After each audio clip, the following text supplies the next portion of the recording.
ఇంకా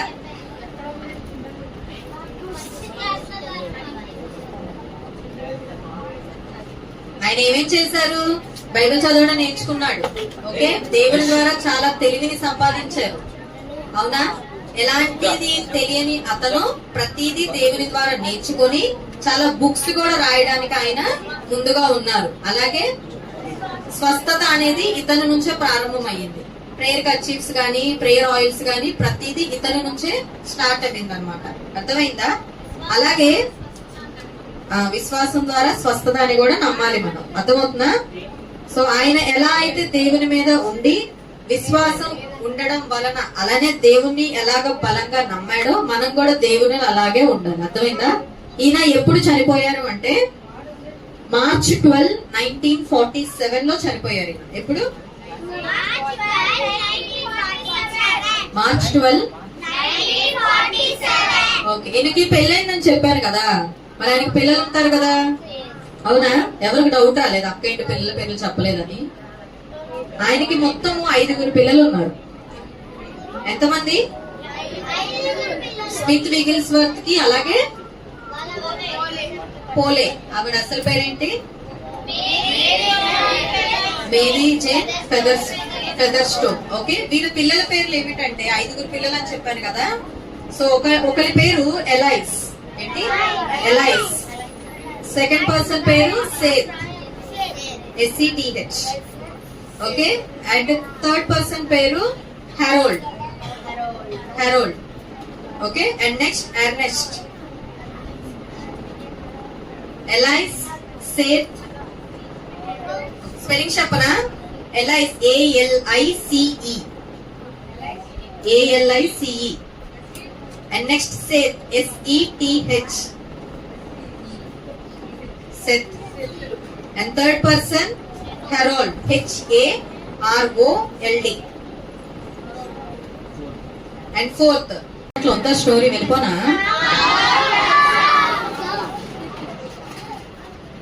నాకు వినిపించట్లా మీరు చెప్పేది. స్టోరీ కావాలా వద్దా?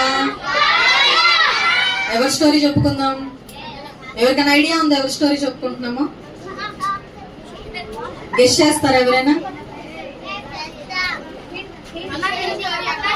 మనం ఇవాళ ఒక మిషనరీ గురించి చెప్పుకుందాం. ఎవరి గురించి? ఎవరు? ఏంటో కొనుక్కుంటున్నారు మీరు. అన్నయ్య మీకు వినిపిస్తుందా? అక్కోళ్ళు ఏం చెప్తున్నారు? అదొక వీళ్ళకి కూడా వినిపించట్లేదండి. ఇక్కడ నాకేం వినిపిస్తుంది? ఆ మిషనరీ పేరేంటంటే స్మిత్ విగిల్స్వర్త్. ఏంటిది? స్మిత్ విగిల్స్వర్త్. ఏంటిది?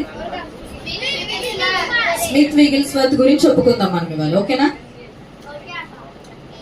ఇంట్రెస్ట్ లేదు ఎవరికి? టిఫిన్ తినొచ్చారా? అన్నయ్య వాళ్ళు జ్యూసులు కూడా ఇచ్చారు మీకు ఎనర్జీకి, అయినా కూడా ఎవరు అరవట్లా. మిషనరీ పేరేంటి? స్మిత్ విగిల్స్వర్త్. ఓకే, ఆయన నేను ఇప్పుడు చెప్పే స్టోరీలో జూనియర్స్ కి సీనియర్స్ కి క్విజ్ కూడా ఉంటుంది. సో జాగ్రత్తగా విని నోట్ చేసుకోవాలి ఇంపార్టెంట్ పాయింట్స్. ఓకేనా?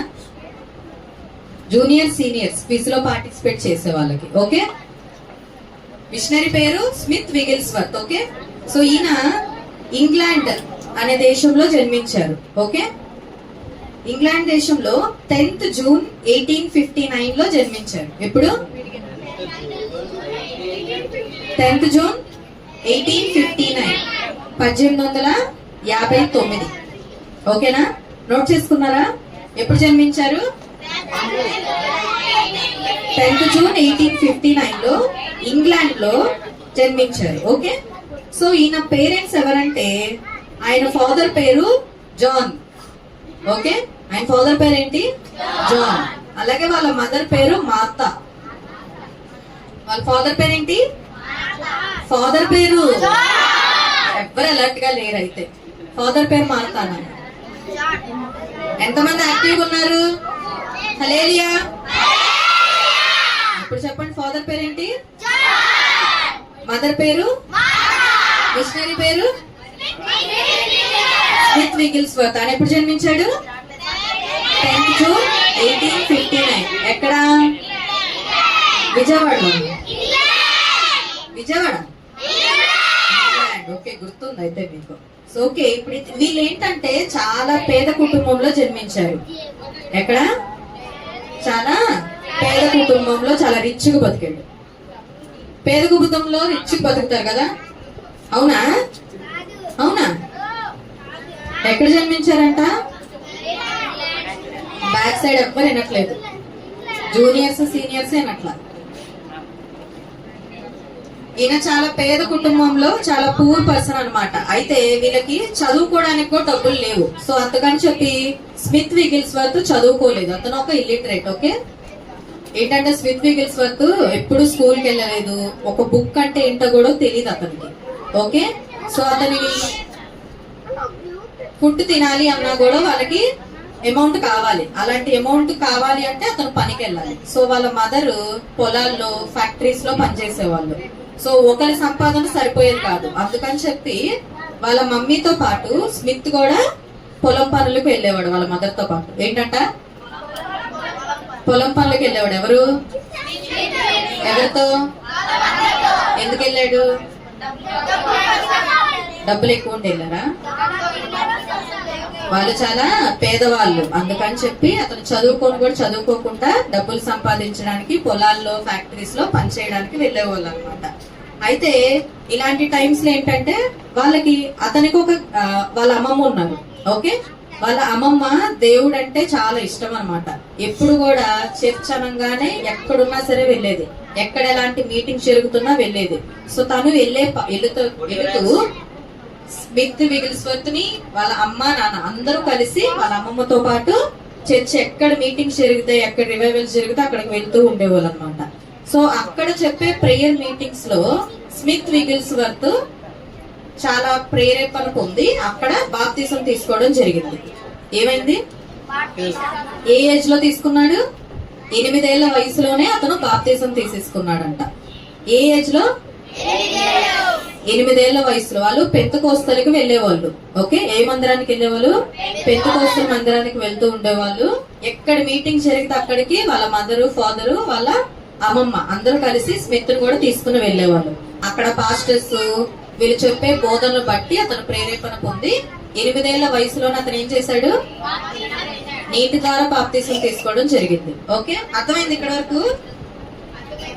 అర్థమైందా? క్వశ్చన్స్ వేస్తే చెప్తారా? ఇక్కడ వరకు చెప్తారా? మాకు నోరు లేదక్క. స్మిత్ విగిల్స్వర్త్ ఎక్కడ పుట్టాడు? ఎప్పుడు? 2025. 1859. వాళ్ళ ఫాదర్ పేరు? మదర్? వాళ్ళు ఏ మందిరానికి వెళ్ళేవాళ్ళు? పెంతెకోస్తు. ఎవరితో వెళ్ళేవాడు? వాళ్ళు ఎక్కడ జన్మించారు? చాలా రిచ్ కదా, చాలా పూర్ ఫ్యామిలీలో జన్మించారు. ఎక్కడికి వెళ్ళేవాడు పని చేయడానికి? పొలాల పనులకి, ఇంకా ఫ్యాక్టరీస్ లో పని చేయడానికి వెళ్ళేవాళ్ళు. ఎవరితో? ఒక్కడే వెళ్ళేవాడు కదా. స్మిత్ విగిల్స్వర్త్ చదువుకున్నాడా? ఎందుకు చదువుకోలా? పేదవాళ్ళు చదువుకునే స్తోమత లేక చదువుకోలేదు. ఓకే, అతనికి ఒక బుక్ అంటే ఏంటో కూడా తెలియదు అనమాట. ఒక లెటర్ ఎలా రాస్తారో కూడా అతనికి తెలియదు. ఓకేనా? సో ఇలాంటి టైంలో ఉన్నప్పుడు ఇతను బాప్తిసం తీసుకున్నాడు కదా. ఇక్కడ 8 ఇయర్స్ అనే ఏజ్ లో బాప్తిసం తీసుకున్నాడు, ఇంగ్లాండ్ లోనే. సో బాప్తిసం తీసుకున్న తర్వాత ఇతను ఇంక ఇంటి పని చేయడానికి వాళ్ళ మదర్ తో పాటు అలాగే ప్లంబింగ్ వర్క్ కూడా చేసేవాడు. లైక్ కార్పెంటర్ వర్క్ చేస్తారు, తెలుసా? కార్పెంటర్ వర్క్ తెలుసా? కార్పెంటర్ వర్క్ నేర్చుకున్నాడు అనమాట. సో అలా అయిన తర్వాత ఇతను 4th డిసెంబర్ 1882, ఎప్పుడు? 4th డిసెంబర్ 1882 లో ఇతను మ్యారేజ్ చేసుకున్నాడు. ఏం చేసుకున్నాడు? పెళ్లి చేసుకున్నాడు. అతని భార్య పేరు ఏమిటంటే మేరీ జేన్ ఫెదర్స్టోన్. ఏంటి? Mary Jane Featherstone. ఏ ఇయర్ లో పెళ్లి చేసుకున్నారు? 1882 లో ఎవరిని పెళ్లి చేసుకున్నారు? మేరీ జేన్ ఫెదర్స్టోన్ ని పెళ్లి చేసుకున్నారు. సో ఈవిడికి నిక్ నేమ్ ఉంది, పోలే. ఏంటి? పోలే అనేది ఆవిడ నిక్ నేమ్ అనమాట. ఓకే, మనకి వేరే వేరే పేర్లు ఉంటాయి కదా, అలాగా ఆమెకు కూడా మేరీ జైన్ ఫెదర్స్టోన్, అలాగే ఆవిడ్ని మరో పేరులా పోలే అని పిలిచేవాళ్ళు. ఓకేనా? సో ఇప్పుడు ఈవిడ ఏంటంటే ఈవిడ ఒక ప్రీచర్, అంటే బోధకురాలు. ఎవరు ఎవరు ఎవరు పోలే ఏం చేసేది? ఆవిడ ఒక బోధకురాలు, ఒక ప్రీచర్ అన్నమాట. ఒక సాల్వేషన్ ఆర్మీలో ఈవిడ బోధించేది. అర్థమైందా? అర్థమైందా పిల్లలు? ఎక్కడ బోధించేది? సాల్వేషన్ ఆర్మీలో ఈవిడ ఒక బోధకురాలు అనమాట. ప్రతి ఒక్కరికి అక్కడ ప్రసంగం చెప్పేది, వాక్యం గురించి నేర్పించేది. సో ఇప్పుడు ఈవిడ స్మిత్ విగిల్స్వర్త్ ని పెళ్లి చేసుకుంది. ఈవిడేమో బోధకురాలు, ప్రతిదీ చదవడం తెలుసు, కానీ స్మిత్ విగిల్స్వర్త్ అసలు బుక్ అంటే ఏంటో కూడా తెలియదు, ఏబిసిడీలు కూడా తెలియదు అతనికి. ఏంటంట? ఏబిసిడీలు కూడా తెలియదు. అయితే అలాంటి పర్సన్ కి ఈ పోలే అనే ఆవిడ వాళ్ళ వైఫ్ కదా. సో ఇప్పుడు ఈవిడ ఏం చేసిందంటే ఆయనకి బైబిల్ చదవడం నేర్పించింది. ఏం చేశారు? బైబిల్ చదవడం నేర్పించారు. అతని ఇంట్లో ఫస్ట్ టైం ఒక బుక్ అనేది చదివారు. ఆ ఫస్ట్ బుక్ అనేది బైబిల్. అతని ఇంట్లో న్యూస్ పేపర్స్ కూడా ఎలో చేయడంట. ఏదైనా చదివే పుస్తకం కావాలి అంటే అది బైబిల్ ఒక్కటే. అర్థమైందా? ఏం చదివేవాడంట? ఎవరు నేర్పించారు చదవడం? స్కూల్లో నేర్చుకున్నాడు కదా, కాలేజ్ లో నేర్చుకున్నాడా? ఎక్కడ? వాళ్ళ వైఫ్ పోలే అనే ఆవిడ అతనికి బైబిల్ చదవడం నేర్పించింది. అసలు ఏమీ తెలియని వ్యక్తి, అసలు బుక్ అంటే కూడా ఎప్పుడు చూడని వ్యక్తి. ఏబిసిడీలు వచ్చా మీ అందరికి? అతనికి అవి కూడా రావు అప్పట్లో. ఫస్ట్ టైం ఒక ఇంగ్లీష్ బుక్ చదివాడు, దాని పేరేంటి? బైబిల్. ఏంటిది? బైబిల్. న్యూస్ పేపర్స్ కూడా ఎప్పుడన్నా ఎవరైనా తెచ్చినా కూడా అవి ఎలా చేసేవాడు కాదంట. మా ఇంట్లో నాకు బైబిల్ చదువుతాను, ఇదే మాకు చదివే పుస్తకం, మా ఇంట్లో ఏదైనా చదివేది ఉండాలంటే అది బైబిల్ ఒక్కటే ఉండాలి అని చెప్పి ఎలాంటి బుక్ కూడా వేరేది ఇంట్లోకి ఎలో చేసేవాడు కాదు. అర్థమైందా? మనం ఏం చదువుతాం? బైబిల్ చదువుతాం. మనం షెల్ఫ్ లో ఉంటది అక్క, మేము ఎందుకు చదువుతాం? చర్చికి వచ్చేటప్పుడు తీసుకుని వచ్చేస్తాం. అంతేనా? కాదా? చదువుతారా? అందరు బైబిల్ చదువుతారా? మనం కూడా స్మిత్ విగిల్స్వర్త్ లాగా డైలీ బైబిల్ చదవాలి. అర్థమైందా? ఓకే. సో ఇప్పుడు ఎవరి గురించి చెప్పాను మీకు? ఇంకా వాళ్ళ వైఫ్ గురించి చెప్పా. వాళ్ళ వైఫ్ పేరేంటి? వాళ్ళ అసలు పేరు చెప్పండి. Mary Jane Featherstone. Mary Jane Featherstone. ఆవిడ మరో పేరేంటి? ఎప్పుడు పెళ్లి చేసుకున్నాడు? Date 4th December 1882 Mary Jane Featherstone ని పోలే అని ఆవిడ్ని మ్యారేజ్ చేసుకున్నారు. ఓకేనా? ఇక్కడ వరకు అర్థమైంది కదా? మధ్యలో క్వశ్చన్స్ వేస్తా, అప్పుడు మళ్ళీ ఫస్ట్ నుంచి చెప్పాలి. ఓకేనా? అర్థమైందా? అర్థమైందా?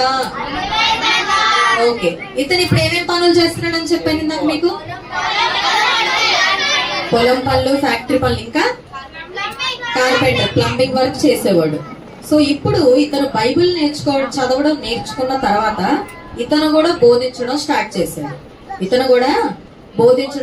చేశారు. లైక్ ఒక పాస్టర్ లాగా ఇతను కూడా స్టార్ట్ చేశారు బోధించడం. ఒక పాస్టర్ అయిన తర్వాత ఇంక మళ్ళీ వేరే పనులు చేసే టైం ఉంటుందా మనకి? ఎంతో మంది ప్రజలని దేవుని దగ్గర చేర్చాలి అని చెప్పి పట్టుదలతో ఇంక ప్రసంగం మొదలు పెడతాడు. సో ఇంక ఇతనికి అదర్ వర్క్ చేయడానికి ఇంకా టైం లేదు. సో ఇంక ప్లంబింగ్ వర్క్, ఫ్యాక్టరీస్ కి వెళ్ళడం అవన్నీ మానేసి ఇంకా అతని ఓన్లీ వర్క్ ఏంటి? బోధించడం. ఏం బోధిస్తున్నాడు? ఏం బోధిస్తున్నాడు? దేవుని సువార్త ఎందులో ఉంది? బైబిల్ ని దేవుని సువార్త బోధిస్తున్నాడు. పని అంతా మానేశాడు అనమాట ఇప్పుడు. సో ఇతను ఇలాగా బోధించడం స్టార్ట్ చేసిన తర్వాత 1907 ఎప్పుడు 1907 లో ఇలా బోధిస్తున్నప్పుడు ఇతనికి పరిశుద్ధాత్మ ద్వారా బాప్తిసం పొందుకొని అన్య భాషలు మాట్లాడడం ప్రారంభించాడు. ఏం చేశారు? ఇంతకుముందు బాప్తిసం తీసుకున్నాడు అని చెప్పారు కదా, అప్పుడేం బాప్తిసం? అది నీటి బాప్తిసం తీసుకున్నాడు అప్పుడు. ఓకే. ఇప్పుడు నెక్స్ట్ ఏమైంది?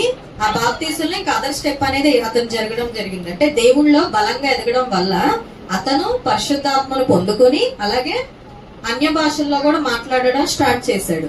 అసలు దేవుని గురించే తెలియని వ్యక్తి 8 సంవత్సరాలప్పుడే బాప్తిసం తీసుకుని మళ్ళీ ఇంకొన్ని సంవత్సరాలకి ఏమైంది, అన్య భాషల్లో మాట్లాడడం కూడా నేర్చుకున్నాడు అతను. అర్థమవుతుందా? అర్థమైందా? ఎప్పుడు జరిగింది ఇది? 1907 1907లో ఏం బాప్తిసం పొందాడు? 1907లో వాటర్ బాప్తిసం, పరిశుద్ధాత్మ బాప్తిసం పొందుకున్నారు. ఓకేనా? సో దీని తర్వాత అతను 1924 నుండి, ఎప్పటి నుంచి? 1924 నుండి 1929 వరకు ఇతను ఒక మినిస్ట్రీ స్టార్ట్ చేసి అక్కడ ప్రసంగించడం స్టార్ట్ చేశారు సువార్తని. ఆ మినిస్ట్రీ పేరు అసెంబ్లీ ఆఫ్ గాడ్స్. ఏంటి? అసెంబ్లీ ఆఫ్ గాడ్స్ అనే పరిచర్యను అతను మొదలుపెట్టి ప్రజలందరికీ సువార్తను ప్రకటించడం ప్రారంభించాడు. ఎన్ని సంవత్సరాలు చేశాడు ఇది? 1924 నుండి 1929 వరకు. ఎక్కడ ప్రసంగించారు? అసెంబ్లీ ఆఫ్ గాడ్స్ అనే పరిచర్యను స్టార్ట్ చేసి అతను సువార్తను ప్రకటించడం ప్రారంభించాడు. ఓకేనా? ఎవరు చేస్తున్నారు ఇదంతా? ఎవరు? జాన్ అన్నయ్య. ఎవరు చేస్తున్నారా?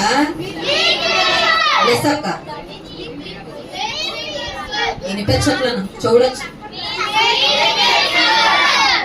ఎదురు పిల్లలు చెప్తారు ఇప్పుడు. ఎవరు చేస్తున్నారు ఇదంతా? ఎవరైనా ఒక్కొక్కతే చెప్తారు. ఎవరు? మిషనరీ. ఎవరు? స్మిత్ విగిల్స్వర్త్. ఓకేనా? ఏ ఇయర్ నుంచి ఏ ఇయర్ వరకు సువార్తను ప్రకటించడం స్టార్ట్ చేశారు? 1929 వరకు. ఎన్ని ఇయర్స్ ఇది మొత్తం? 5 ఇయర్స్ అసెంబ్లీ ఆఫ్ గాడ్స్ లో సువార్తను ప్రకటించారు. ఓకే, ఈయన ఎలాంటి సువార్త ప్రకటించే వాళ్ళు అంటే, ఇదే మెయిన్ పాయింట్ వినాలి మీరు. ఎలాంటి సువార్తను ప్రకటిస్తున్నాడు ఇతను స్వస్థత గురించి. అర్థమవుతుందా? విశ్వాసం ద్వారా స్వస్థత వస్తుంది అని నమ్మారు. దేని ద్వారా స్వస్థత వస్తుందంట? డాక్టర్ దగ్గరికి వెళ్తే వస్తుంది కదా. మనకు జ్వరంగా డాక్టర్ దగ్గరికి వెళ్ళిపోతాం కదా. కానీ ఇతనంట మనకు దేవుని మీద విశ్వాసం ఉంటే స్వస్థత అదే వస్తుంది అని చెప్పి నమ్మేవాడంట. అలాగే మనం ప్రేయర్ చేస్తాం కదా, ప్రేయర్ ఆయిల్, ప్రేయర్ కర్చీఫ్ అంటాం కదా. ఈ సువార్తని ఇతనే ప్రకటించడం స్టార్ట్ చేశారు. ఏం చేశారు? విశ్వాసం ద్వారా స్వస్థత వస్తుందని నమ్మి అదే ప్రకటించే వాళ్ళందరికి. అలాగే ప్రార్థన తైలం అంటాం కదా మనం, ప్రేయర్ ఆయిల్. తెలుసా ప్రేయర్ ఆయిల్? ప్రేయర్ కర్చీఫ్ అని చెప్పి కొంతమంది వైట్ కర్చీఫ్స్ దగ్గర పెట్టుకుంటారు, తెలుసా? సో ఈ సువార్తని ఇతనే ప్రకటించడం మొదలు పెట్టారు. ఎవరు స్టార్ట్ చేశారు? స్మిత్ విగిల్స్వర్త్. ఓకేనా? ఎలాంటి సువార్తను ప్రకటించడం స్టార్ట్ చేశారు మీరు చెప్పాలి ఇప్పుడు. విశ్వాసం ద్వారా స్వస్థత వస్తుంది. అలాగే ప్రార్థనా తైలం, ప్రార్థన, ప్రేయర్ కర్చీఫ్. ఓకేనా? వీటి గురించి ఇతనే సువార్తను చెప్పడం ప్రకటించారనమాట. అలాగే తన పరిచర్య విజయం పరిశుద్ధాత్మతో బాప్తిసం పొందడం వలనే అని ఎక్కువ నమ్మాడంట. ఏమని నమ్మాడంటే ఇతను తన పరిచర్యలో విజయం పరిశుద్ధాత్మ ద్వారా బాప్తిసం పొందడమే అని నమ్మాడంట. అర్థమైందా? అక్కోలకి ఈ క్వశ్చన్ వస్తుంది, క్విజ్లో ఈ క్వశ్చన్ వస్తుంది మీకు. ఏంటంట? పరిచర్యలో వెళ్ళలేదైతే అక్కలు వెనకక్కలు విన్నారా? మళ్ళీ చెప్పాలా? మళ్ళీ చెప్తా, నెక్స్ట్ టైం మీరు చెప్పాలి. ఓకే? పరిచర్యలో అతనికి విజయం ఎలా వచ్చిందని నమ్మాడంట? పరిశుద్ధాత్మ ద్వారా బాప్తిసం పొందడమే తన పరిచర్య విజయం అని చెప్పాడు. అర్థమైందా? ఇప్పుడు చెప్పండి.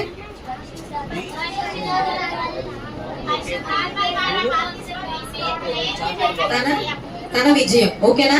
పరిశుద్ధాత్మ ద్వారా బాప్తిసం పొందడమే తన పరిచర్యలో ఉన్న విజయం అని చెప్పి అందరికి ప్రసంగించేవాడు. అలాగే ఇతనికి చాలా ఇంటర్నేషనల్ లో మినిస్ట్రీస్ కూడా ఉన్నాయంట. అసలు ఏమీ తెలియని వ్యక్తి ఇంటర్నేషనల్ లో మిషనరీ అయ్యి అక్కడ మినిస్ట్రీ కూడా చేసేంత ప్రసంగించడం స్టార్ట్ చేశారు. ఈయన like US, Australia, New Zealand, south Africa, Sweden, island, like specific island, India, ఇలాగా సెవెరల్ కంట్రీస్ లో, యూరోప్ లో ఇతను ప్రసంగించడం స్టార్ట్ చేసి మినిస్ట్రీస్ కూడా స్టార్ట్ చేశారు. ఎలాంటి వ్యక్తి ఇతను అసలు? ఏమీ తెలియని వ్యక్తి బైబిల్ చదవడం నేర్చుకుని దేవుళ్ళో విశ్వాసం పొంది ఇంటర్నేషనల్ లో కూడా ఇతను ప్రసంగించే అంత గొప్ప వ్యక్తి అవుతాడు. అర్థమైందా? సో ఇతని ప్రసంగించే వాటిని కొందరంట ఇతను పెద్దకోస్తల్లో ఏదైతే ప్రసంగిస్తాడో అవి కొన్ని మ్యాగజైన్స్ ఉన్నాయి అన్నమాట. లైక్ మనకి బుక్స్ ఉంటాయి తెలుసా? బుక్స్ తెలుసా మీకు? మ్యాగజైన్ బుక్స్ అంటారు తెలుసా? లైక్ ఎవరైనా గొప్ప వ్యక్తులు ఏదైనా చేసినప్పుడు కొన్ని బుక్స్ అనేది ప్రింట్ అవుతాయి. అలా ఇతని గురించి ప్రింట్ అయిన మ్యాగజైన్స్ లో నుండి ఒక 2 బుక్స్ గా కన్వర్ట్ చేశారు. ఆ 2 బుక్స్ నేమ్స్ చెప్తాను, రాసుకోండి. ఒక బుక్ వచ్చి ever increasing faith. Ever increasing faith ఇది బుక్ నేమ్. బుక్ నేమ్ ఏంటి? Ever increasing faith. ఎవరు కాదది, ever, EVER, ever increasing faith. Second book name వచ్చి faith that prevails. Faith that prevails, PREVAILS, faith that prevails. First book name ఏంటి? Ever increasing faith. Second book name ఏంటి? Faith that prevails. ఓకేనా? అర్థమైంది ఇక్కడ వరకు? Book names చెప్తారు ఒకసారి మీరు. సెకండ్ బుక్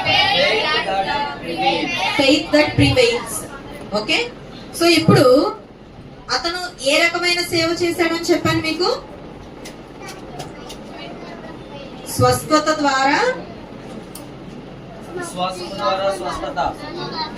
ద్వారా స్వస్థత వస్తుంది. అలాగే ప్రేయర్ ఆయిల్స్, ప్రేయర్ కర్చీఫ్స్, ఇలాగా స్వస్థత ద్వారా, విశ్వాసం ద్వారా స్వస్థత వస్తుంది. అలాంటి రకమైన సేవ చేశారు ఆయన. ఓకే, అర్థమైందా? నెక్స్ట్ ఆయనకు వచ్చిన సేవా ఫలితం చెప్తాను ఇప్పుడు. ఓకే, స్మిత్ కి అసలు ఏంటి? చదువు రాదు, అవునా? అలాగే అంత తెలివి లేదు. ఎప్పుడు అతని పనులు అతను ఉండేవాడు, వాళ్ళ ఇంటికి హెల్ప్ చేయాలి, ఫుడ్ కావాలి, ఇలా అనుకునేవాడు. కానీ అసలు ఎలాంటి తెలివి లేనివాడు, అలాగే చదువు రాని వ్యక్తి. వాళ్ళ వైఫ్ ద్వారా ఇంగ్లీష్ లో బైబిల్ చదవడం నేర్చుకుని ఫస్ట్ టైం ఒక బుక్ ని చదివి దాని ద్వారా ప్రతిదీ అతను నమ్మి దేవునిలో విశ్వాసం పొంది మనకి సువార్తను ప్రకటించాడు. సో మనం కూడా అలాగే, మనకు చదువు రాకపోయినా, భాష రాకపోయినా, ఏమీ తెలియకపోయినా, మనకి తెలివి లేకపోయినా దేవుడు మనకి అడిగితే ఇవన్నీ కూడా దయచేస్తాడు. అవునా? ఏమొస్తాయంట మనకి దేవుడిని అడిగితే? చదువు లేకపోయినా చదవడం వస్తుంది, మనకు వేరే లాంగ్వేజెస్ రాకపోయినా దేవుడు నేర్పిస్తాడు, మనకు తెలివి లేకపోయినా, నాలెడ్జ్ లేకపోయినా దేవుడు నాలెడ్జ్ కూడా ఇస్తాడు. సో మనం కూడా స్మిత్ లాగానే ఏదైతే అతను ఫలితం పొందాడో బైబిల్ ద్వారా, అలాంటి ఫలితం మనం కూడా పొందుకుంటాం. మనం ఎలాగుంటే దేవుని మీద విశ్వాసం పొంది ఆయన మీద ఆధారపడితే ప్రతిది కూడా మనకు వస్తుంది. అర్థమవుతుందా? స్మిత్ కి ఎలా అయితే దేవుడు హెల్ప్ చేశారో మనకి కూడా అలాగే హెల్ప్ చేస్తారు. ఆయన నమ్మి ఆయన మాటల్ని ఏం చేయాలి? ఈ చోలోంచి చదివాను కదా, మరి ఆయన మాటలు విని ఆయన్ని నమ్మాలి. ఓకే, సో అలాగే ఆయన నుంచి మనం నేర్చుకోవాల్సిన ఆత్మీయ పాఠం ఏం నేర్చుకోవాలి ఆయన నుంచి మనం? మీరు చెప్పండి ఒక్కొక్క పాయింట్ ఆయన గురించి. విన్నారుగా, ఏం నేర్చుకోవాలి ఆయన నుంచి? బైబిల్ చదవకూడదు, బైబిల్ చదవాలి, ఇంకా ప్రేయర్ చెయ్యాలి. ఓకే, ఇంకా బైబిల్ చదవడం, వాక్యం చదవడం ఒకటేగా?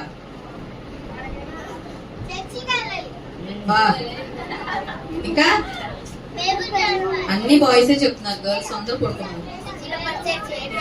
చర్చిలో పని చేయాలి, పరిచర్య చేయాలి. ఇంకా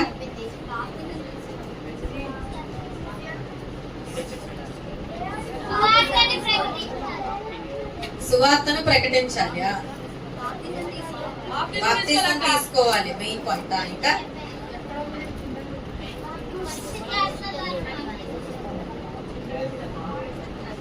ఆయన ఏమేం చేశారు? బైబిల్ చదవడం నేర్చుకున్నాడు. ఓకే, దేవుని ద్వారా చాలా తెలివిని సంపాదించారు. అవునా? ఎలాంటిది తెలియని అతను ప్రతిదీ దేవుని ద్వారా నేర్చుకొని చాలా బుక్స్ కూడా రాయడానికి ఆయన ముందుగా ఉన్నారు. అలాగే స్వస్థత అనేది ఇతని నుంచే ప్రారంభమైంది. ప్రేయర్ కర్చీఫ్స్ గానీ, ప్రేయర్ ఆయిల్స్ గానీ ప్రతిదీ ఇతని నుంచే స్టార్ట్ అయింది అనమాట. అర్థమైందా? అలాగే విశ్వాసం ద్వారా స్వస్థత అని కూడా నమ్మాలి మనం. అర్థమవుతుందా? సో ఆయన ఎలా అయితే దేవుని మీద ఉండి విశ్వాసం ఉండడం వలన అలానే దేవుణ్ణి ఎలాగ బలంగా నమ్మాడో మనం కూడా దేవుని అలాగే ఉండాలి. అర్థమైందా? ఈయన ఎప్పుడు చనిపోయారు అంటే మార్చ్ 12, 1947 లో చనిపోయారు. ఈయన ఎప్పుడు? మార్చ్ 12, 1947. ఓకే, ఈయనకి పెళ్ళైందని చెప్పారు కదా, మరి ఆయనకి పిల్లలు ఉంటారు కదా. అవునా? ఎవరికి డౌట్ రాలేదు అక్క ఏంటి పిల్లల పేర్లు చెప్పలేదని? ఆయనకి మొత్తం 5 పిల్లలు ఉన్నారు. ఎంతమంది? స్మిత్ విగిల్స్వర్త్ కి, అలాగే పోలే, ఆవిడ అసలు పేరేంటి? Mary Jane ఫెదర్స్టోన్. ఓకే, వీళ్ళ పిల్లల పేర్లు ఏమిటంటే 5 పిల్లలు అని చెప్పాను కదా. సో ఒకరి పేరు ఎలైస్. ఏంటి? ఎలైస్. సెకండ్ పర్సన్ పేరు Seth, SETH. Okay, and third person పేరు Harold. Okay, and next Ernest. Alice, Seth. Spelling చెప్పనా? Alice ALICE. And next Seth SETH. Seth. And third person Harold, HAROLD. And fourth Ernest, ERNEST.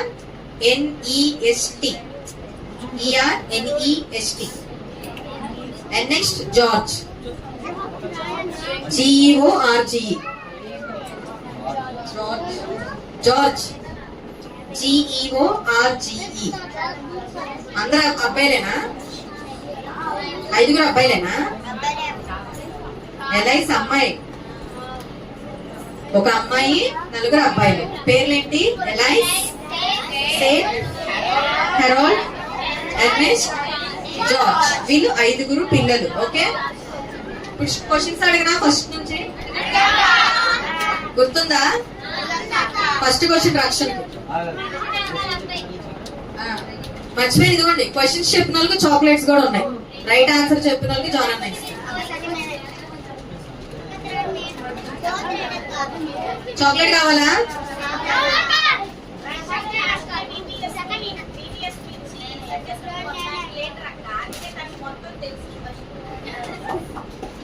Okay, రక్షణ గురించి మంచి complement వచ్చింది. రక్షణ questions అడుగుతాం. రక్షణ విన్నావా స్టోరీ?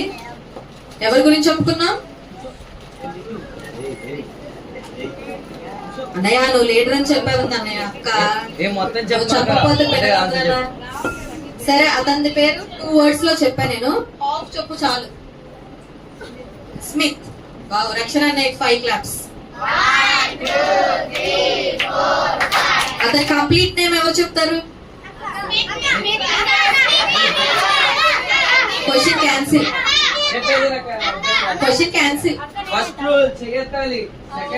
క్వశ్చన్ అడిగినప్పుడు చెయ్యెత్తాలి, నేను అడుగుతా. క్వశ్చన్ క్యాన్సిల్ అయిపోయింది చెప్పేసారు మీరు. లేపగానే నేమ్ చెప్పాలి. First name, next answer. మీ నేమ్ చెప్పి నెక్స్ట్ ఆన్సర్ చెప్పాలి. ఓకే,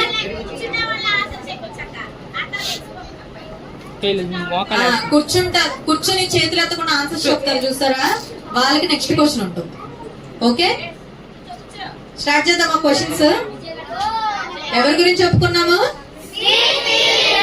ఓకే, ఇప్పుడు క్వశ్చన్ స్టార్ట్ అవుతుంది. సో నేను క్వశ్చన్ అడుగుతాను, హ్యాండ్స్ రైజ్ చేయండి. ఆయన ఎప్పుడు పుట్టారు? హ్యాండ్స్ రైజ్ చేయాలి.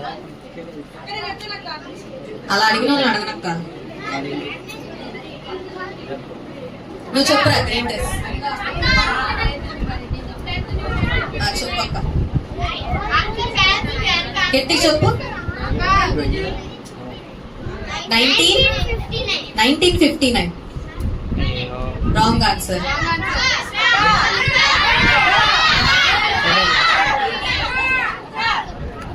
ఓకే నువ్వు చెప్ప. ఎప్పుడు ఏ కూర్చో. అరే నువ్వు కాదురా కూర్చో. నువ్వు ఎప్పుడు 10th June 1859. అన్నయ్య 5 Sunday school claps and chocolate.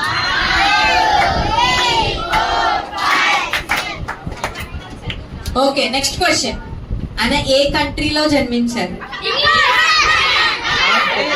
అన్నయ్య నేను ఏం చెప్పాను? Question cancel.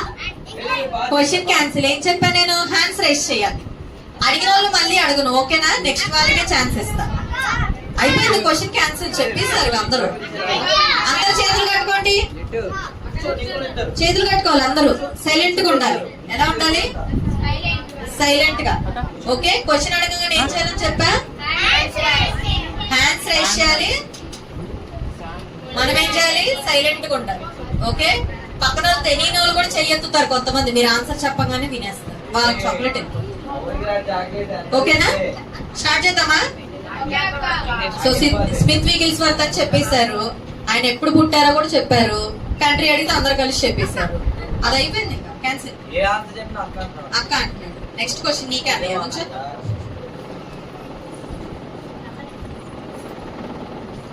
స్మిత్ విగిల్స్ వర్త్ వాళ్ళ వైఫ్ కంప్లీట్ నేమ్ చెప్పాలి. Complete name. సైలెంట్.